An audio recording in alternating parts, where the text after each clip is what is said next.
Welcome to our channel. Today we how to update WhatsApp Business API opt-in workflows, full guide step by step clearly.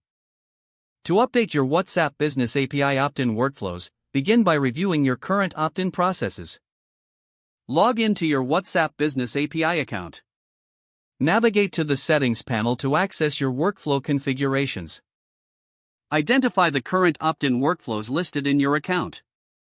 Select the workflow you wish to update. Take note of the existing message templates associated with the selected workflow. Visit the Message Templates section to create new or edit existing templates. Ensure your templates comply with WhatsApp's policies regarding opt-in messaging. Modify the content as needed to make it more engaging or informative. Once your templates are ready, return to the Workflow section. Integrate the new or updated templates into your selected opt-in workflow. Double-check the sequence of messages to ensure a smooth user experience. Test the updated workflow with a small audience to gather feedback. Analyze the responses and make any necessary adjustments to improve engagement. Finally, officially launch your updated opt-in workflow to all users.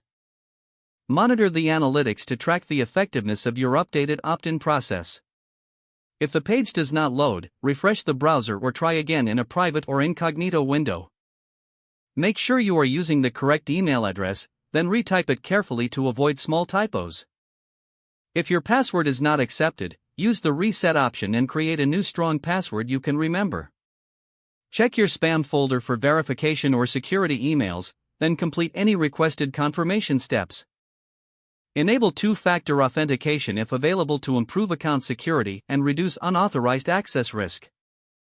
After signing in, review your profile details so your contact information and settings are accurate and current.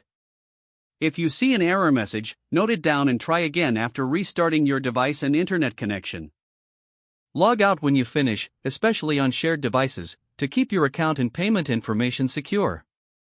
If the page does not load, refresh the browser or try again in a private or incognito window. Make sure you are using the correct email address, then retype it carefully to avoid small typos. If your password is not accepted, use the reset option and create a new strong password you can remember. Check your spam folder for verification or security emails, then complete any requested confirmation steps. Don't forget to like this video and subscribe to our channel for more step-by-step tech guides.